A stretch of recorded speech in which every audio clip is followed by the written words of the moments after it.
Welcome back to Inside Personal Growth. This is Greg Voisen, the host of Inside Personal Growth. And Chris, most of my listeners, obviously, I've been doing this now almost 14 years. They got the hang of it. They know how I rock and roll. It's a pleasure having you on the show. You're joining us from Dallas, Texas. Is that correct? That is correct. All right. And I met Chris kind of in an unusual way. He sent out an email. He's quite the marketer for somebody who is actually in the human resources consulting business. Most people aren't as progressive as Chris. And so I decided to have him on the show, and we're going to be talking about his book called The Sanity Game, Cut the Crap That Drives Employees Crazy. And the foreword is by Mark Sanborn.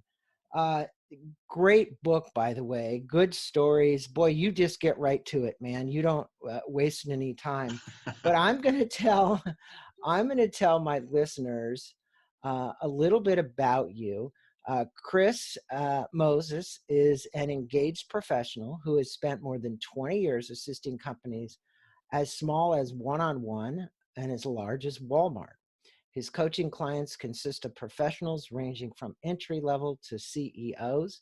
He follows the one-size-fits-all philosophy to increase top and bottom line and provides career guidance and consulting with global organizations. Chris is the founder and chief sanity officer, I love that, of HR Sanity, a company that assists organizations rein their sanity in the human resources area.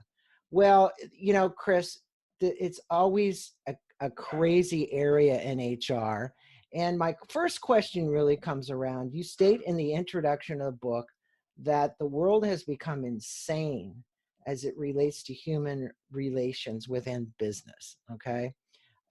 What has happened to the landscape of our human resources departments that makes this such an insane world? I mean, you look at the regulations, you look at the stuff that people have to put up with, and it is a bit insane.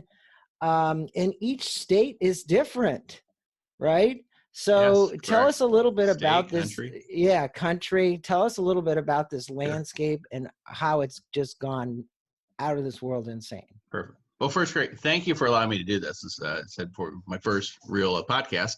And the quote is one size fits one. We don't do a one size fits all. If you do a one size fits all, it sometimes becomes insane. One size fits one. I apologize. I read that wrong. No worries there, but everybody's different, so you can't have it fit everybody. So yes, the relations between employees, between employers and the managers has become insane. It's these points where relationships are negatively impacting the value of the organization, hurting employees' careers, and sometimes even employees are getting physically hurt because of this insanity. And I personally think what's happened to the landscape of the businesses when it relates to HR is that HR, human resources, works very hard to limit the liability of the organization by not firing toxic employees. There's a great Harvard business review that came out in 2018. I read it a couple months ago, and it said, I hope to misquote this, nothing destroys a culture faster than feelings of danger and mistrust. Leaders who wait to contain the toxic damage risk losing everything. And through this insanity, look at all these companies that are just going away. COVID has taught us one thing, is that those great companies, great cultures, strong environments, they're still around. Those were bad. They didn't have enough money, and they're going away. Yeah, well, you know, COVID has affected a lot of companies, in particular the smaller companies. You see the bigger ones like Walmart and Costco and Amazon and all these guys. They're thriving. You know, I'm in the market. I look at it every day, so I see what's going on, and there isn't really a direct correlation. But the smaller companies are being challenged, and I believe the COVID thing. You know, this is a off the wall a little bit question, but I'm going to ask you. It all seems about liability. You know, it's like, is somebody going to sue somebody if somebody comes to work and catches COVID? And so now I don't know what the underwritten rule is because you don't hear anything about it, but there sure is a very obvious, hey, put on the gloves, put on the mask before you serve the food at Chick-fil-A, because if you don't, you know what, we could get sued. That's correct. And there's no precedent set yet. There has been a lawsuit, and there's probably going to be lawsuits about COVID. And what I was trying to reflect on the COVID stuff and the small businesses, if you drive around your town with restaurants and you have the small businesses that have great cultures and they took care of their customers, there's a line out the door waiting to get food to go. Right. And then you have the cultures that were not that great. They could be next door and there's nobody getting any food to go. Like there's a Mexican restaurant, fabulous, most delicious Mexican food here in Texas. We have a lot of them. And when COVID hit, there's this huge line of like 30 people that would sit there for an hour to get their food. I'm like, why would you sit there for an hour? It's because of that relationship and because of that sanity that is impacting their bottom line. Well, that's an important point you make, is the humanism. Hmm. When restaurant owners, I know a lot of little mom and pop places that we were sorry to see go, but when those people would walk around and talk to you and create the human relation, meaning the human relation with the customers, the customer relation, I should say, was Hmm. always great. And you mentioned that when we remove the emotion from the conversation, that it provides clarity. I liked that statement. I Yeah. think that was really good because emotion does impact many of the conversations that we all have. And I think it was Buddha, and he said, if you're attached to it, you can't be attached. Don Miguel Ruiz said, don't take anything personally, right? So the key is, you're saying, look at those factors.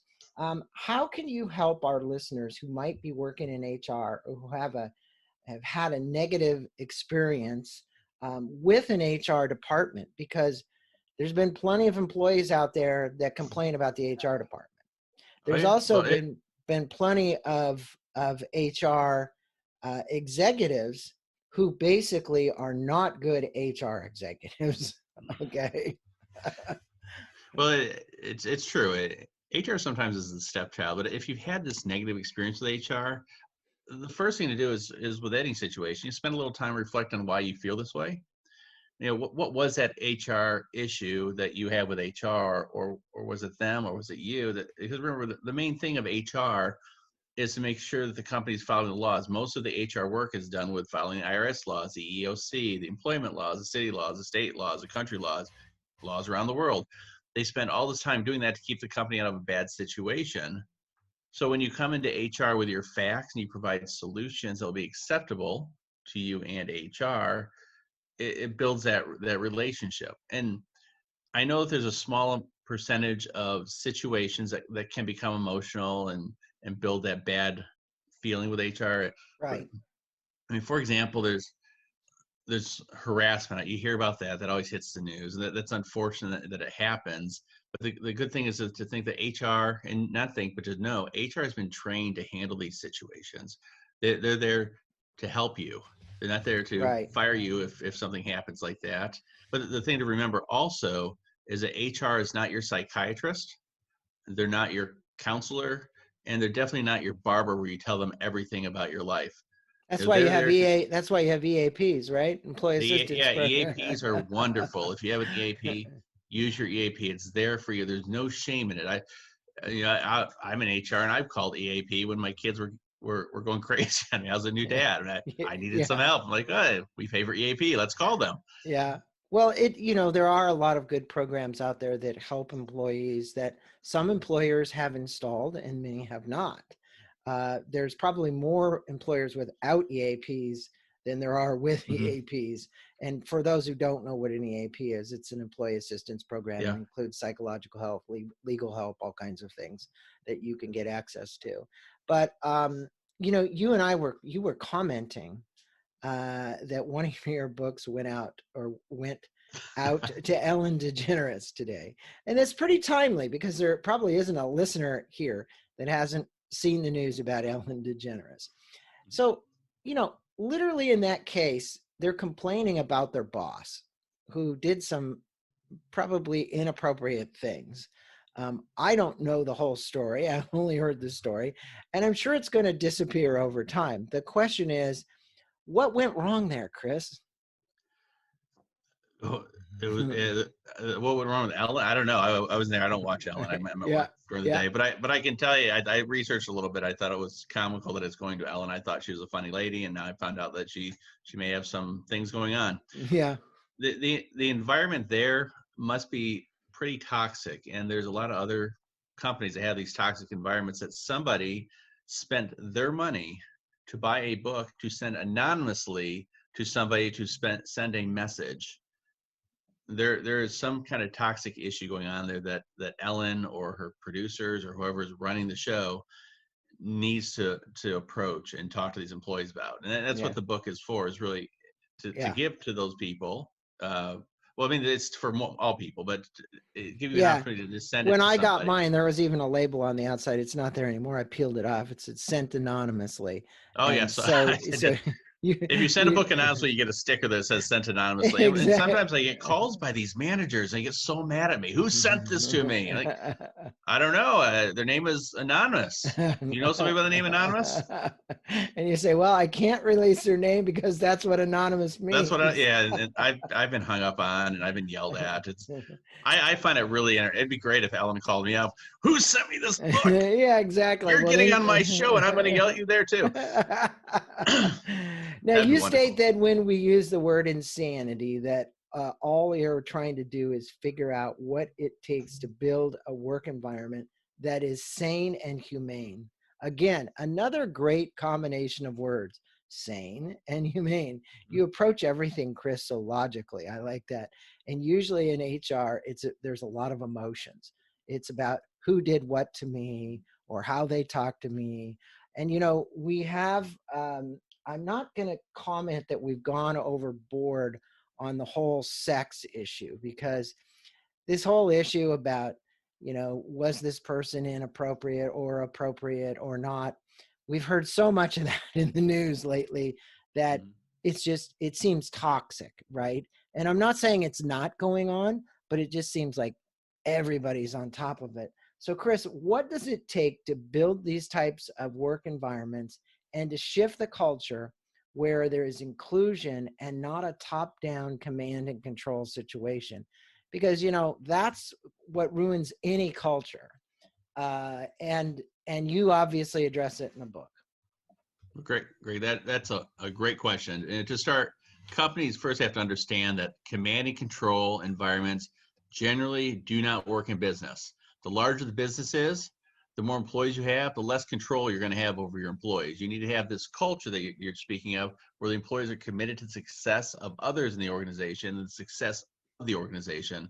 So successful work environments are built on trusting and open relationships. Converting from an insane work environment, it's not always easy. The leader needs to understand the culture is bad because they've ignored bad culture or they have encouraged it. Maybe they are the bad culture. And if the leader who has ignored or encouraged bad culture owns up to it, you got to start just first with the apology. Just, I've screwed up, for being such a bad leader. Then introduce the company of how the company or the team is going to now function. On my team, for example, we have a very strict, and it's in the book, stab from the front policy. Do not waste your time going around and stabbing from the back and telling people all your problems, because one, they don't care and it's not helping them out.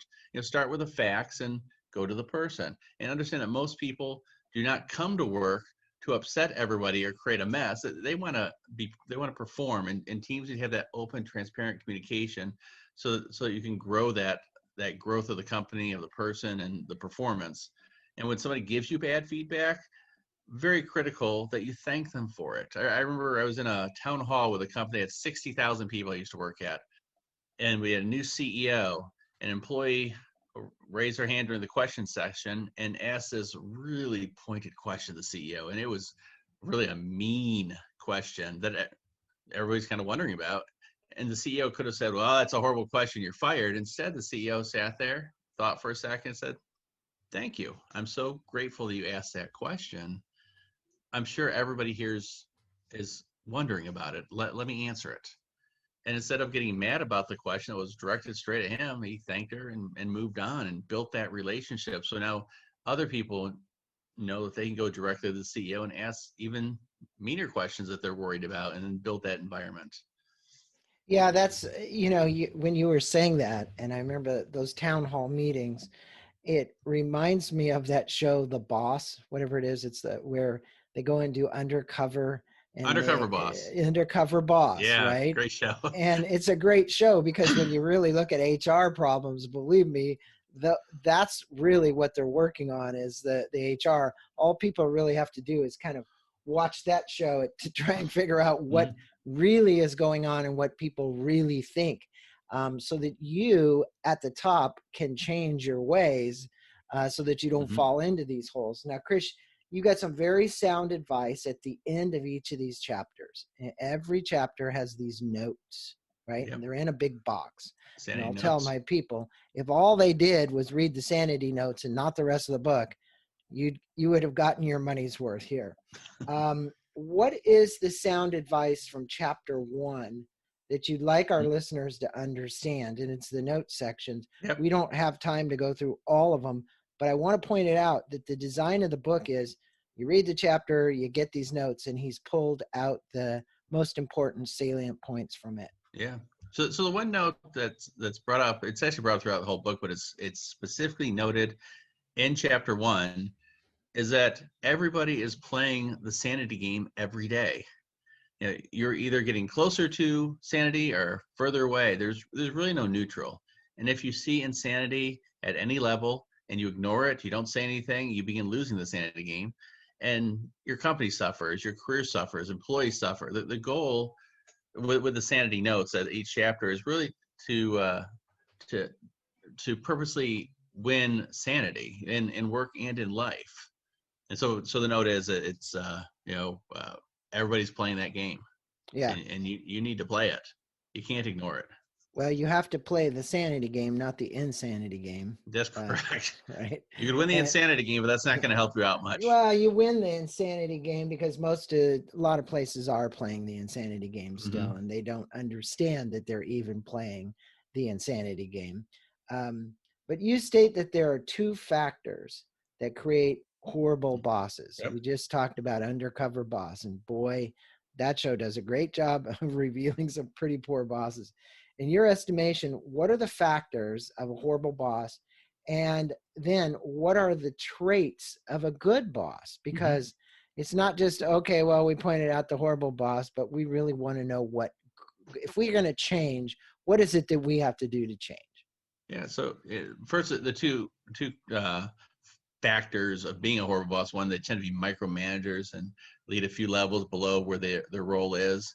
It's like you wouldn't expect the VP of finance to run payroll or a pilot of a plane to serve drinks. They're not doing their job. They're doing yours, which then makes a lot of insanity. And they rarely look for their leadership growth. They don't spend any time learning how to become better leaders. So the factors of these really horrible bosses is, well, they lack trust. That's why they're doing your job. They don't let you do it. They micromanage. They exhibit bully traits, Yeah. low integrity, bad communication, and what I see a lot is a limited vision on where we're going and how we're going to get there. So the team has nothing to follow. And then on the flip side, you have the traits of the great bosses is they understand that their employees are just passing through. You know, they are there to help them grow to where the employee wants to grow. And trusting honest relationships, fun environments, even stressful times can be fun. And then we talked earlier about this, but they always lead with facts. There's not emotions behind it. This is a fact. We pay payroll wrong, and here's how we're going to fix it. Don't get emotional about it. All right. But don't they also, Chris, aren't they really good at giving high? I remember watching training videos, Hmm. and it was around uh, Herb Kelleher, Southwest Yeah, Airlines. And Herb used to walk around and he used to like to give autonomy. You know, Southwest was known for being able to, you went up the checkout counter, people could make a decision yeah, on their own, right? And when you look at autonomy, you say that's a trust. It's a huge trusting and level of trust to give that. And you did say trust, but I really think that it's embedded in the culture to have that autonomy and trust and allow people to make decisions on their mhm. own. And if they make a wrong decision, you don't scold them. You basically just say, hey, there's a better way to do this, right? Yeah, But the reality is you're giving them this ability and the autonomy. What? yeah. Autonomy is a great way to look at it. It goes along with the factors of a great boss. And it's Yeah. interesting you brought up Southwest because they're in the book a couple times. And I think the story in the book is the time that Southwest was stuck on the tarmac. Most people do nothing.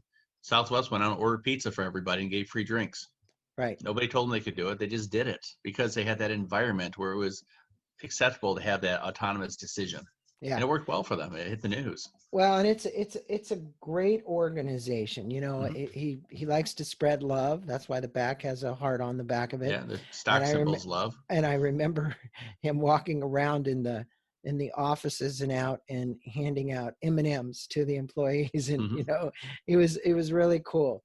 Now, Chris, I love your statement. When you're a jerk, employees go bankrupt in their Yeah. mind and have not they don't have any value to give because they basically give up. They just say, hey, this Hmm. guy I work for is a jerk. Why do I need to do any more for him or her? Yeah. They check out emotionally. Yes, we've all seen employees that have Hmm. checked out emotionally. We know the statistics from the Gallup poll on engagement. It's really low. In the United States, it's low. Worldwide, I don't know what the number is, but the level of engagement is very low. Um, how would a leader or a boss change their mindset, their mental attitude, so that they're not so much of a jerk, that they can get the employees more engaged and the employees don't feel alienated Yeah. and they So become engaged? Big engage, yeah. question, right? Because we're having such a huge problem with employee engagement right now. Huge. And Yeah. it leads right back to the manager where your engagement is. What are And we have, what are the productivity loss numbers from engagement? I heard them one time, but it's always a great statistic if you know it. I don't know it exactly, but it's in billions and billions of dollars oh, are it's being like lost. it's tons of money. Yeah, It's amazing and how much we lose because of engagement and doing things that are not related to your job because engagement is bad. yeah, So we kind of touched on this earlier. The bad manager needs to make the decision not to be a bad manager, to not be a jerk, and reflect on those factual issues. Talk to the employees, get the honest feedback, and engagement surveys. Many companies have these engagement surveys. Use that as a starting point. okay. Once you have that starting point, you cannot become a better leader overnight, and definitely you can't do it by yourself. Becoming a better leader is like getting in shape. If you're not in shape and you continue to fail at that personal health side, what would you do? You'd probably go out, buy a few books, watch a few videos, and then hire a trainer to help you out. Then the same thing goes for failing leaders. You'd buy a few books, watch a few videos, then surround yourself with those great leaders. Ditch those people who are horrible leaders because they're going to become part of your average. And then hire a coach to work with you. There's nothing wrong with coaches. Coaches are wonderful and they're awesome. I've had coaches throughout my whole life. Mm-hmm. Mark Sanborn, who's on my book, he's one of my coaches. He Mm. did the forward. Great guy. And for some reason, bad managers think that coaches are bad. That makes me look bad. They're horrible for me. It impact. No, they're not. If you look at a CEO has lots of coaches. It's called the board of directors. Right, They don't work for the company, they work for the shareholders, but they're there to coach the CEO. And then all right. great sports players receive their success by having a great coach. Think of all the people that have the gold medals and win the Super Bowl. Joe Montana had a passing coach, right? All these people have coaches. So get yourself a coach, read the books, watch the videos, and decide that you're going to become this better person. Well, it's good advice because, my show is all about, 815 podcasts now, or whatever the number is, in almost 14 years. It's all on personal growth. It's on business. It's on mastery. And, there isn't a podcast in there you couldn't go to and listen to and Mm-hmm. learn something from, right? And Yep. that's been my whole purpose, is to, take people, pardon the term, but out of the darkness and into the light, Yeah. right? That's what really you do when you hire a coach. It's like, aha, you have these aha moments, right? It's like, oh, breakthrough. I could try that. That would be something I can do. And in your chapter on nuclear bombs and co-pilots, you state that if our mind isn't sane and we don't think correctly, that we make poor decisions. Totally agreed. What is it about core values? Now, because you, in the same chapter, you're talking about core values, Mm-hmm. along with that state of the co-pilots and nuclear bombs. What is it about core values and our mental sanity that need to be strengthened Mm-hmm. in your estimation? Because you say if we set core values but we don't live those core values, it's a waste to set the values. Yeah, right? Yep, right. that's That's right. kind of So what we're getting to. so the thing with core values, they must be actively practiced. Just because a company states that their core values are does not mean that these are the real core values. Now, how many times have you seen a company that says we value our employees? That is one of our core values. But then you walk through the company, you see all these Dilbert cartoons and leaders screaming at each other, people not working together. Well, they may have said that, but that's not the real core value. Right. So this is kind of where the nuclear bombs go off with the core values. These companies confuse the employees, so they're not making the sane decisions. You're saying I appreciate my employees or whatever the core value is, but it's not really the core value. So now the employees like, well, what do I really do? And and these decisions turn to huge mistakes that will shut an entire company down. And this actually is one of my favorite chapters that you're referencing, because there's a story in there about a payroll manager who received a phishing email, and the phishing email said, hey, I'm the CFO, send me all of your W-2s, I want to look at them. And the company had 7,000 W-2s. What CFO in their right mind would ever want to look at that? None. Right. But the core value, we appreciate our employees, was not really was not used. And they yelled at their employees. So the payroll manager didn't want to deal with the CFO. So the payroll manager just sent all the W-2s to some scam artist who then filed taxes for everybody. And for 3 days, nobody worked because they were afraid that their social security numbers and home addresses and everything was on the dark web. Wow. So that's the nuclear bomb that went off at a manager level within a 7,000 person company. Yeah, and Based on usually that kind of behavior is coming from the top down.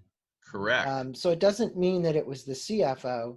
It might have been the CEO giving the CFO direction. It could have been, but the Frequently, that culture of is. that organization was Yeah. that these top people just No were viewed trust. as mean to Yeah. the lower level employees, so they Yeah. just didn't want to deal with them.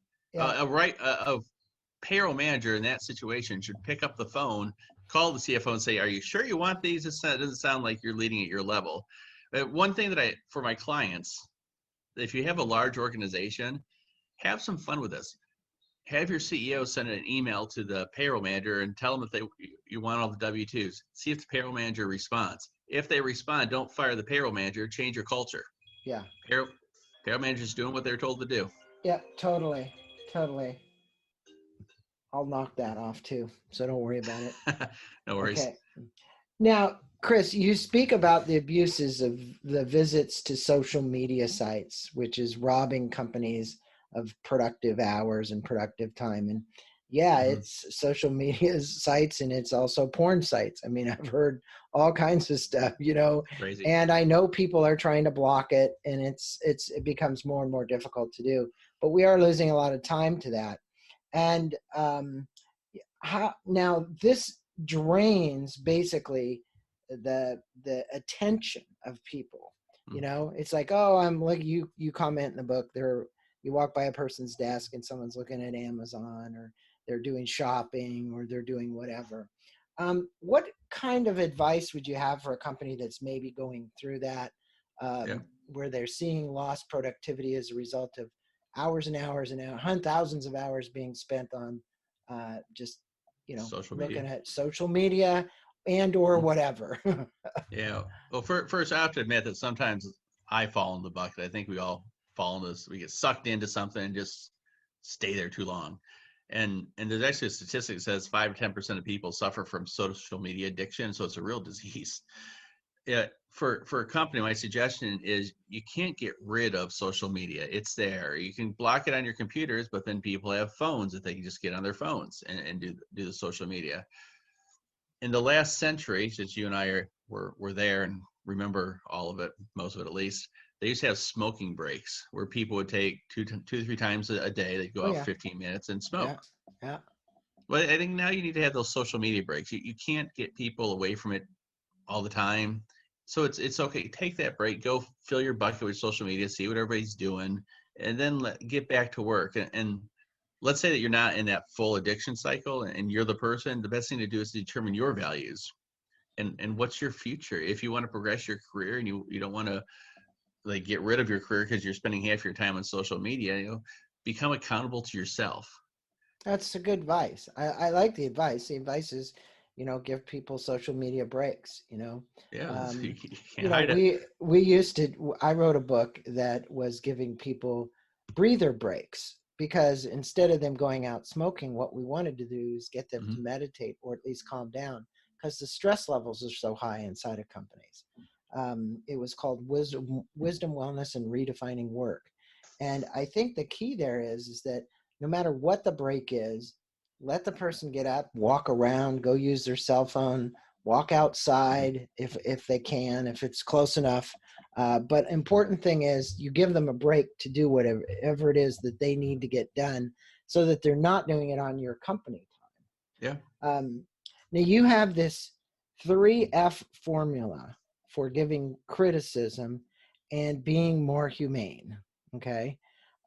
What are those 3Fs, and why do managers need to know them?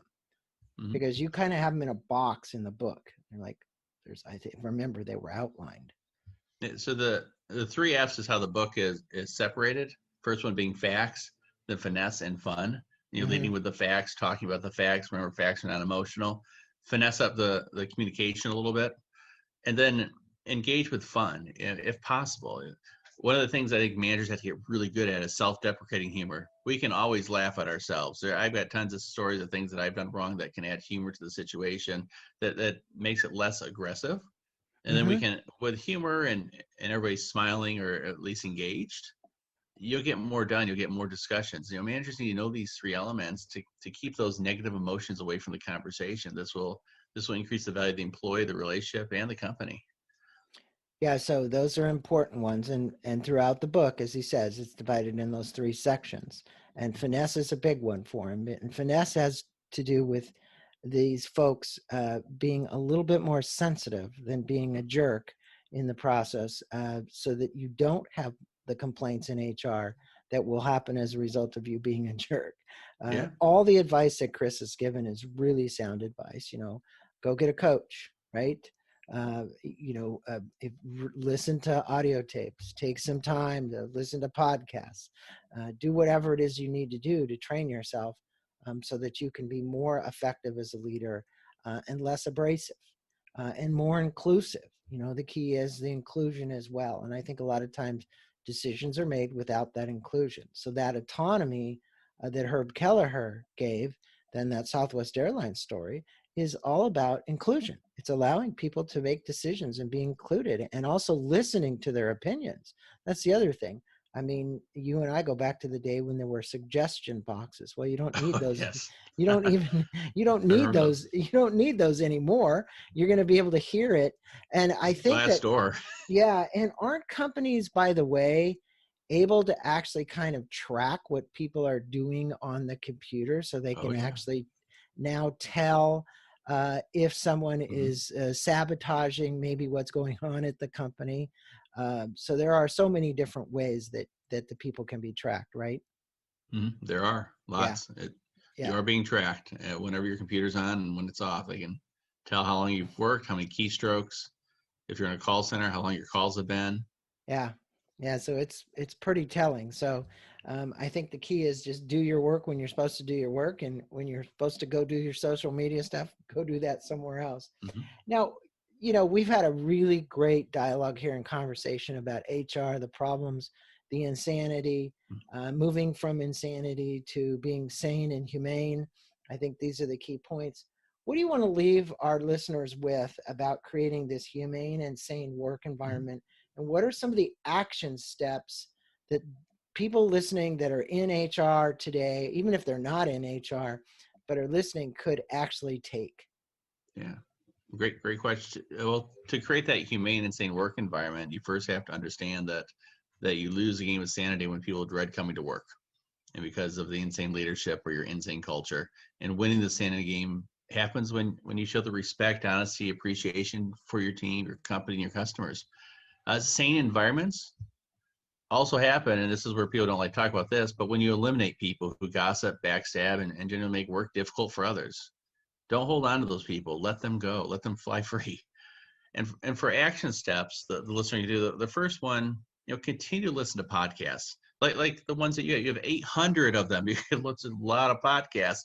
If Yeah. the listener can implement one concept or have one concept that resonates with them, then the podcast was of good use of their time. The second thing Agreed. is to read books for development and share them with your team, your leaders. And as I said, if you're afraid to send books to your leaders because they're insane, then send it anonymously. Half of our orders are anonymous. And then finally, spend more time listening to your coworkers and making time to think of the response to the questions. I see people all the time that somebody talks, says something, and bam, they have an answer. Spend a couple seconds and think through the question, and then that helps you create more concepts to consider. And the great things about our mind is that you can think through so many scenarios in a fraction of a second. Give yourself time to think about it. It'll make your environment a lot saner. Yeah, well, what you're pointing to are critical thinking skills. And I think Mhm. anymore, if people would take some time to contemplate and use critical thinking skills, they're saying in the work environment that they're almost absent because people are so used to just going to the computer and Googling it. And, Mhm. they're not thinking on their own because technology really has interfered with a lot of that. And I would agree with that. And Chris, you've agreed as part of this podcast to actually give away 10 books. Yeah, And I want to let my listeners know that this is a great book for you to have if you're in the HR game, getting your company out of the insanity and into the sanity game. You can go to thesanitygame.com. There you can learn more about Chris, his consulting company. He actually works with companies far and wide, doesn't matter what size. If he was working with Walmart, obviously that's a big company, all the way down to the smaller companies. He'd love to hear from you. And we'd love to have you write in to Chris. There's a contact us right there and just say you heard him on Inside Personal Growth and you're one of the people that would like to get a copy of his book, or you'd like to have a copy of that book sent to somebody someone else. else You better. anonymously. You could even better. We'll do that as well. Is that right, Chris? Yeah, it should just tell me who to send it to and tell me who you are, and off we'll send. I don't send books. Just send this book. I'm not going to tell you who I am. I'd like to know who you are also. So let me Right. send it to away. Well, I'm so not you going to give want to your have a information. conversation. He'd like to have a conversation with you, which would be the best part. So if you'll do that, there's his phone numbers at the website and you contact him. It's 833-472-6489. That's the way you can reach Chris. Mhm. You also have his email address that's there on the contact form. So please do reach out to him. Be one of those people that like to get one of the 10 books either sent to somebody anonymously or get a book sent to yourself. Chris, it's been a pleasure having you on Inside Personal Growth, Right. Well, spending thank you for the some invite. time with us. Hey, you're quite welcome. This is a great book. It's also an opportunity, as you said, to clean up the culture of a company, make it better, infuse the people with more autonomy. And really, it's as much an HR game as it is a cultural game here. And Chris kind of covers both grounds. And I think, let's face it, if you were to look at your balance sheet, and most companies don't look at this, but the human capital value that's on your balance sheet, and you said, what's the most expensive item I have? It's going to be your people that you Mhm. have. It's going to be salaries and the people. And I always say, what does human capital cost? And if you don't spend some time training them, which is what Chris helps you to do, you're really losing it. And especially in these times with COVID, and all the crazy things that are going on. So, Chris, thanks so much for being on. Great. Thank you very much for having me. Appreciate it.